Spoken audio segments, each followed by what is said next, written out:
পরের দিন সকাল সকাল পুরো টিম মিলে জিমিন আর সুজিকে নিয়ে ঘুরতে বের হয়েছে। জিমিন আর কুকিকে এক প্রকার জোর করে নিয়ে আসা হয়েছে। আপাতত সুজি আর জিমিন একসাথে হাঁটছে, আর তাদের পিছন পিছন কুকি জিমিনের গোষ্ঠী উদ্ধার করতে করতে আসছে। শালা বজ্জাত খাটাস, বউরে অন্য মেয়ের সাথে ঘুরোস না, একবার বিয়েটা হইতে দে। তোকে যে আমি কত রাত সোফায় শোয়াবো, তোকে দিয়ে আমাদের বাচ্চার ডাইপার পরিষ্কার করাবো শালা। এইসব বলতে বলতে কুকি হোঁচট খেয়ে পড়ে যায়। অনেক জোরে শব্দ হয়, সবাই পিছন ফিরে তাকিয়ে দেখে কুকি পড়ে গিয়েছে। তুই কি উষ্টা ছাড়া কিছু খাইতে জানিস, নাকি সারাদিন ওই উষ্টা খেয়েই থাকিস? আমি উষ্টা খাই আর ফুচকা খাই, তাহলে তোমার কি? তুমি যাও না তোমার গার্লফ্রেন্ডের সাথে। যাচ্ছিলামই তো, তুই তো পড়ে গিয়ে আমাদের রোমান্টিক মুহূর্তে বাধা দিলি। রাগে কুকির চোখ মুখ লাল হয়ে যায়, সে আর কোনো কথাই বলতে পারছে না। জিমিন হাত বাড়িয়ে দেয় কুকির দিকে। কুকি জিমিনের হাতে এক বাড়ি মেরে নিজেই উঠে দাঁড়ায়। বাবা এত দেমাগ! কুকি কিছু না বলে সবার সামনে হাঁটতে থাকে। তারপর সবাই একটা নির্জন এলাকায় ঢুকে পড়ে। এলাকাটা অনেকটা গ্রাম্য টাইপের আর একটু শুনশান মতো। গ্রামে ঢুকতেই জেহপাসুগা জিমিনকে নিয়ে এক সাইডে গিয়ে দাঁড়ায়। কিছুক্ষণ পর ওদের এখানে ছবি নিয়ন্ত্রণ পেয়ে কুকি আর ইয়ঞ্জিও এসে দাঁড়ায়। তোরা এখানে? সুজি কই? তখনই জিমিন শুনতে পায়, বাঁচাও বাঁচাও আমাকে। কে কোথায় আছো? এই পাগলটাকে আমার কাছ থেকে সরাও, আল্লাহ গো। ও জিমিন বেবি, প্লিজ আমাকে বাঁচাও। সুজিকে পাগলে দৌড়ানি দিচ্ছে।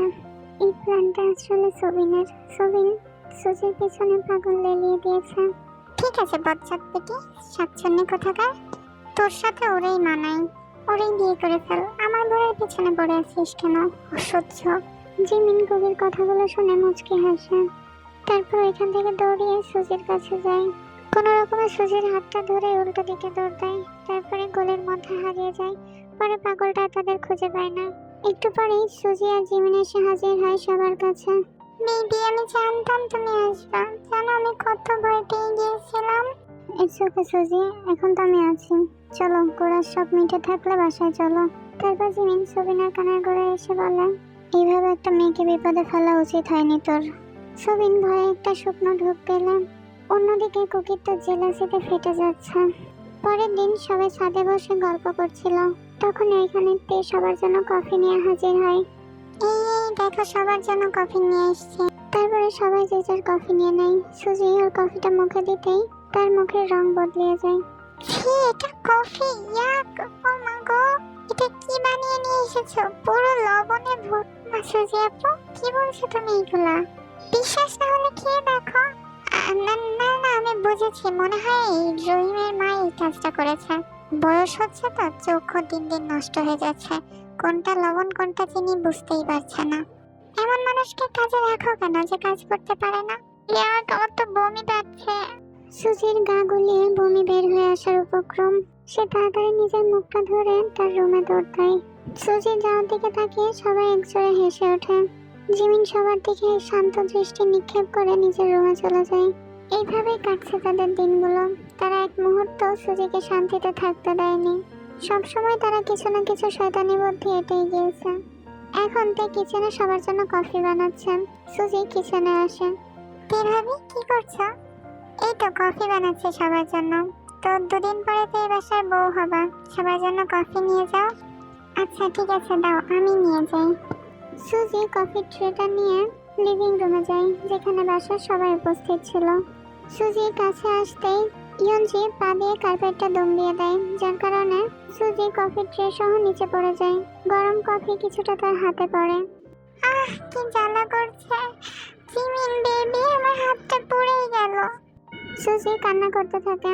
জিমিন তাড়াতাড়ি উঠে গিয়ে সুজিকে উঠিয়ে কিচেনের দিকে যায়। ইস, মেয়েটা মনে হয় অনেক ব্যথা পেয়েছে। তুই ওর হাতে কেন কফি দিতে গেলি? নিজে না পারলে আমাকে বলতিস, আমি নিয়ে আসতাম। ইস, মেয়েটার হাতটা কতটা পড়ে গিয়েছে দেখেছিস? এটা কি আদৌ আমার মা, নাকি আব্বু আরেকটা বিয়ে করে নিয়ে এসে আমার মা বানাইছে, আল্লাহ জানে। আমি শিওরই আমার সৎ মা। আমার মা মনে হয় আমাকে জন্ম দিয়েই মরে গিয়েছে। মা গো, কোথায় তুমি? তাড়াতাড়ি এসো, এই সৎ মা আমার সংসার ভেঙে দিল। আর এই কুকি, তুই দাঁড়িয়ে দাঁড়িয়ে কি দেখছিস? যা মলমটা নিয়ে আয়। না, মলম না তো বিষ এনে ডলে দিব। কুকি মলম নিয়ে আসার পর জিমিন সযত্নে সুজির হাতে মলম লাগিয়ে দেয়। না, তুমি উঠায় নাও। না না, আমাকে না, এই সুজিকে। রাত্রেবেলা জিমিন তার রুমে বসে আছে। তখন রুমে কুকি যায়। কুকি, তোর কি কোনো ম্যানার্স নেই? হ্যাঁ, রুমে নক করে আসতে হয় না? রাখো তোমার ম্যানার্স, দুদিন পরে এই রুমের উত্তরাধিকারী আমিও হব, বুঝছো? দেখ, রাত্রেবেলা করে ফালতু পেঁচাল পারিস না, আমার প্রচুর মাথা ধরেছে, যা আমি ঘুমাবো। আমার সে কি, তোমার মাথা ধরেছে আর আমাকে আগে বলনি? আসো আসো, আমার কোলে মাথা রাখো, আমি মাথা টিপে দিচ্ছি। কুকি তুই কিন্তু। কুকি জিমিনের গলা জড়িয়ে ধরে তার চোখে চোখ রাখে। আমি কিন্তু কি ভাইয়া, এগুলো কিন্তু ঠিক হচ্ছে না কুকি। আমিও তো সেটাই বলছি, তুমি যেগুলো করছো সেগুলো কিন্তু ঠিক হচ্ছে না। জিমিন এক ঝটকায় কুকিকে তার কাছ থেকে সরিয়ে নেয়, আর কুকিকে ঘর থেকে বের করে দিয়ে নিজের ঘরে দরজা আটকে দেয়। অন্যদিকে তে সুজির ঘরে বসে আছে। সুজি, তুমি এই রুমে থেকো না, আর এই রুমে না না সে প্রতিদিন রাত্রে।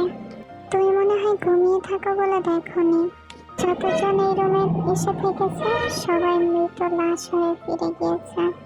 নিহাত আমাদের ভাই বাপ দাদারা অনেক বড় লোক, টাকা পয়সাওয়ালা, সেজন্য সবকিছু ধামাচাপা পড়ে যায়। কতজন যে মারা গিয়েছে আল্লাহ মালুম।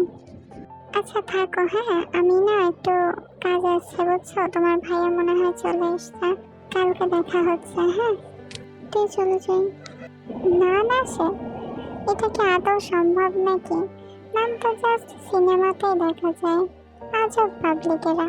কিন্তু তাও আমার একটু একটু ভয় লাগছে। তোর ঘুমিয়ে পড়ি।